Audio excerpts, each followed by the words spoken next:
성도 여러분들 안녕하십니까? 10월 17일 일요일입니다. 함께 하신 여러분들을 진심으로 환영합니다.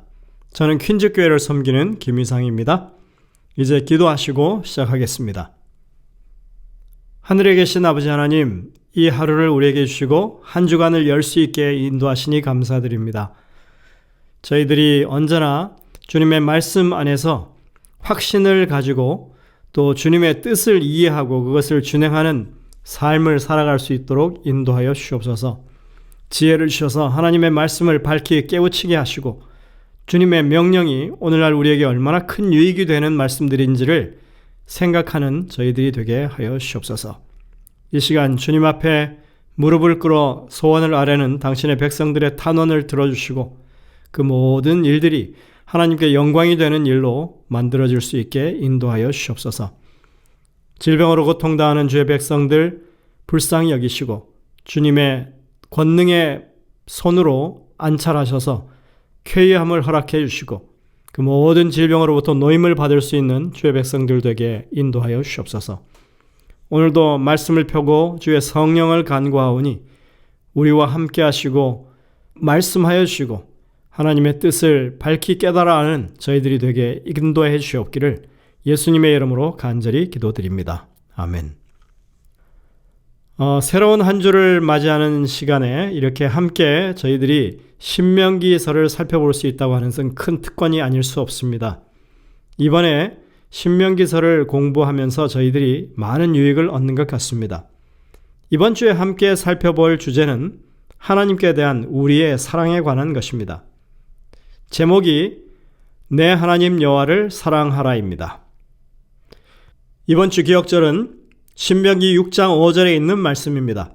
너는 마음을 다하고 뜻을 다하고 힘을 다하여 내 하나님 여호와를 사랑하라.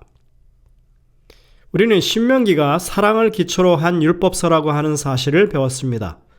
모세오경 가운데 사랑이라고 하는 단어가 가장 많이 등장하는 책이 신명기서였습니다. 모세오경에 다른 네 책에 등장하는 사랑이라고 하는 단어 모두를 합친 것보다 훨씬 더 많이 신명기에 사랑이 등장합니다. 모세오경은 일반적으로 토라, 율법서라고 부릅니다. 그리고 신명기는 동일한 율법을 두 번째 다시 강조해서 말하는 책이라고 그렇게 저희가 신명기라고 불렀죠. 동일한 율법을 다루면서도 출애굽기나 레위기에는 단 2번씩만 사용된 사랑이라고 하는 단어가 신명기에는 25번이나 사용되었다고 하는 것은 다분히 의도적인 표현이라고 생각할 수밖에 없는 것입니다. 사랑이라고 하는 단어의 용도는 하나님이 이스라엘을 사랑하신다는 것과 이스라엘이 하나님을 사랑해야 한다는 것, 그리고 이스라엘이 이웃을 사랑해야 한다는 표현 속에 등장합니다. 그 가운데 우리는 이번 주에 하나님께 대한 우리의 사랑에 관한 부분을 살펴보게 됩니다. 유대인 기도문 중에 가장 유명한 쉐마라고 하는 기도문은 신명기 6장에서 온 것입니다. 쉐마라고 하는 말은 듣다, 순종하다라고 하는 뜻을 가진 샤메라고 하는 단어에서 파생된 것으로 신명기뿐만 아니라 구약 전체에 걸쳐서 아주 많이 나타납니다. 쉐마 기도문의 첫 줄은 이렇게 시작되죠. 이스라엘아 들으라. 우리 하나님 여호와는 오직 유일한 여호와시니. 유대인들은 이 기도문을 가지고 기도할 때 하나님께 대해 생각하는 것을 방해받지 않기 위해서 눈을 가린다고 합니다. 우리가 기도할 때 눈을 감는 것도 아마도 이것에서 기인한 것일 것입니다. 이 기도문의 첫 번째 문장은 우리 하나님 여호와의 일신론적인 본질을 강조해서 나타내며 오직 그분께만 충성할 것을 나타내고 있습니다. 이 문장은 여호와는 우리의 하나님이시다 라고도 읽을 수 있습니다. 이 문장은 모세가 이스라엘 백성들이 약속의 땅에 들어가기 직전에 했던 첫 번째 설교의 한 부분입니다.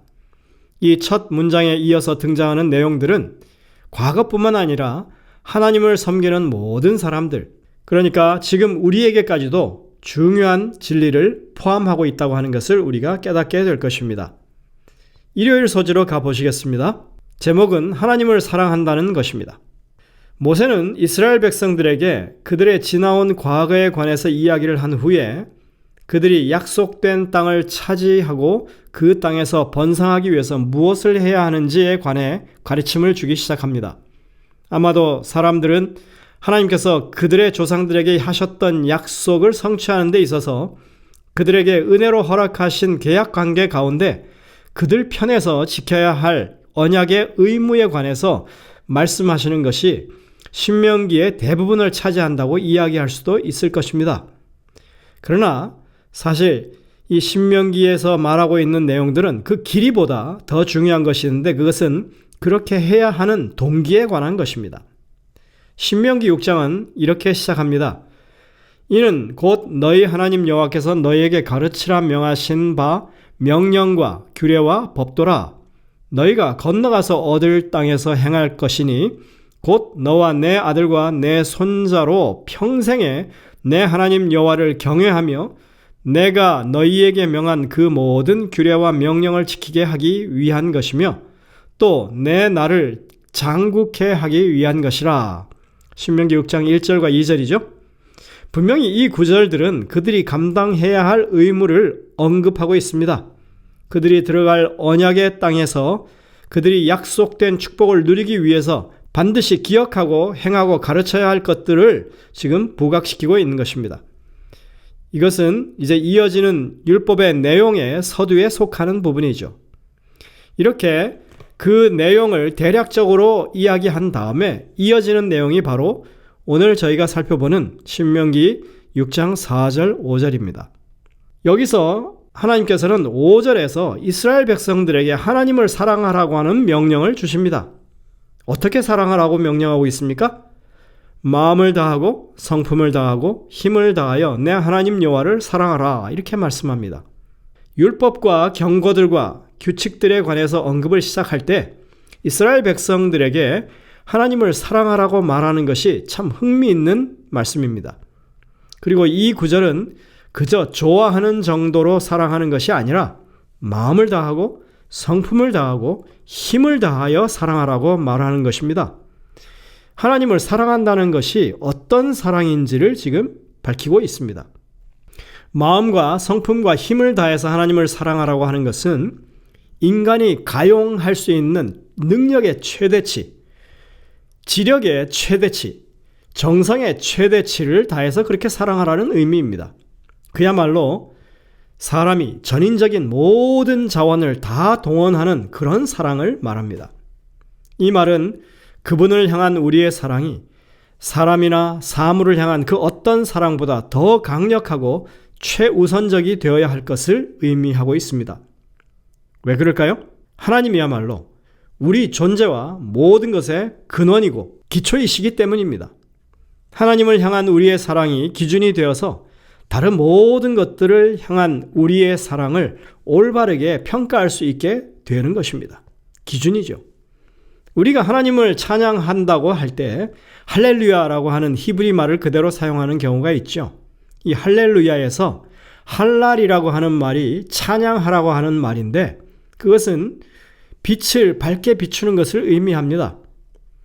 우리가 이 어두운 무대 위에 오직 주인공 한 사람에게만 조명을 집중하는, 그래서 그 사람만 보이게 하는 것을 이 찬양이라고 하는 의미에서 찾아볼 수 있는 것입니다. 하나님을 사랑하라고 하는 것도 이와 비슷한 그런 말입니다. 하나님은 우리의 사랑을 독점하기를 원하십니다. 왜냐하면 하나님이 우리를 더 많이 사랑하시기 때문입니다. 더 많이 사랑하는 쪽이 상대방에게 독점적인 사랑을 요구합니다. 그런 의미에서 사랑은 권력이 될 수 있습니다. 내가 이만큼 사랑하니까 너는 나를 얼마나 사랑하는지 한번 따져보자. 그리고 나를 꼭 사랑해야 한다. 이렇게 강청하는 것입니다. 그래서 사랑은 질투를 동반하게 됩니다. 오직 주님께만 모든 사랑을 집중해야 한다는 것입니다. 확실히 사랑은 독점적입니다. 남녀가 사랑해서 결혼한다고 했을 때 그 남자가 이 여자도 사랑하고 다른 여자도 사랑하면서 결혼을 할 수는 없는 노릇이죠. 결혼 서약할 때도 오직 이 여인만 혹은 오직 이 남자만 사랑하겠느냐고 다짐을 하기도 합니다.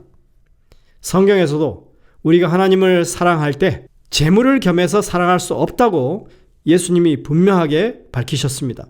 우리는 오직 하나님만을 사랑해야 한다는 것입니다. 시편 기자는 시편 62편 10절에서 재물이 늘어도 거기에 마음을 두지 말라고 권고합니다. 그리고 62편 5절 6절에서는 또 이렇게 말합니다. 나의 영혼아 잠잠히 하나님만 바라라. 무릇 나의 소망이 그로부터 나오는도다. 오직 그만이 나의 반석이시요 나의 구원이시요 나의 요새이시니 내가 흔들리지 아니하리로다 하고 노래하고 있습니다. 오직 하나님께만 우리가 찬양할 수 있고 그분만을 사랑해야 한다고 하는 것입니다. 신명기에는 사랑이라고 하는 단어가 많이 나오기도 하지만 이 질투하시는 하나님이라고 하는 것도 강조되고 있습니다. 신명기 4장 24절에 보면 이렇게 말합니다. 내 하나님 여호와는 소멸하는 불이시요 질투하시는 하나님이시니라. 신명기 6장 15절에 또 이렇게 말합니다. 너희 중에 계신 너희의 하나님 여호와는 질투하시는 하나님이신즉 너의 하나님 여호와께서 내게 진노하사 너를 지면에서 멸절시키실까 두려워하노라. 하나님의 사랑이 얼마나 큰지 아가서에서는 그 사랑이 죽음같이 강하다고 표현하면서 질투는 무덤같이 스올같이 잔인하고 불길같이 일어나니 그 기세가 여호와의 불과 같다라고 노래하고 있습니다. 아가서 8장 6절입니다. 신약에 와서 보면 사도 요한은 요한 1서에서 우리가 이렇게 사랑하는 것은 하나님이 먼저 우리를 사랑하셨기 때문이라고 말하고 있습니다. 하나님의 사랑이 우선적이고 더 크다고 하는 것을 말해주는 것입니다. 그래서 하나님은 우리의 사랑을 강력히 요청하십니다. 이런 독점적인 사랑은 오직 그분만이 하나님이시기 때문에 그렇습니다. 다른 어떤 존재도 하나님과 비길 수가 없기 때문입니다. 그래서 오직 그분만이 우리를 사랑하시고 우리 또한 그분께 사랑을 돌려드려야 하는 것입니다. 오늘 본문 신명기 6장 5절을 히브리어로 보면 너의 하나님, 너의 마음, 너의 힘 이렇게 이 너라고 하는 단어가 계속 반복되고 있는데 모두 단수로 쓰이고 있다고 하는 것입니다. 하나님께서는 지금 이스라엘 백성들 전체에게 말씀하고 계시지만 전체의 어떠함은 각 사람의 어떠함에 달려있는 것입니다.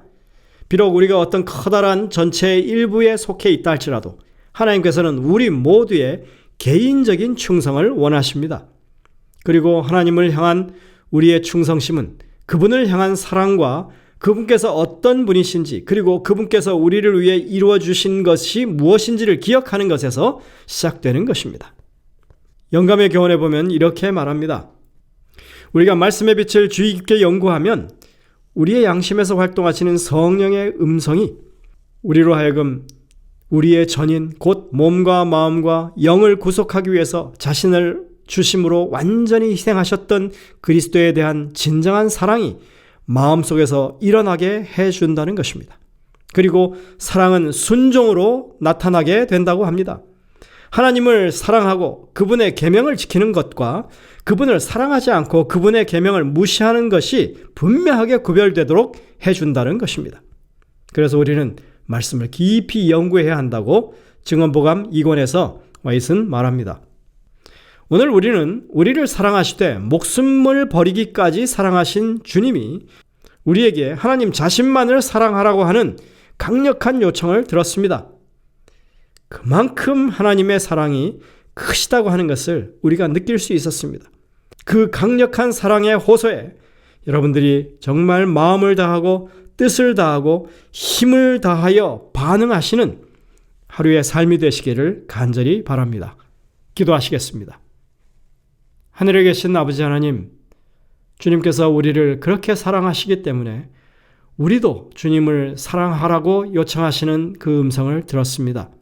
주님의 그 사랑의 따뜻한 호소에 우리도 응답할 수 있도록 인도하여 주시고 주님만을 우리의 삶의 최고의 사랑의 대상으로 삼을 수 있는 저희가 되게 인도하여 주시옵소서.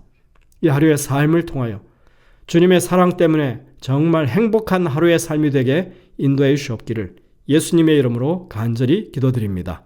아멘. 네, 여러분들 오늘도 이 말씀들을 깊이 묵상하면서 주님의 음성을 듣게 되시기를 바랍니다. 저희들은 내일 다시 뵙겠습니다.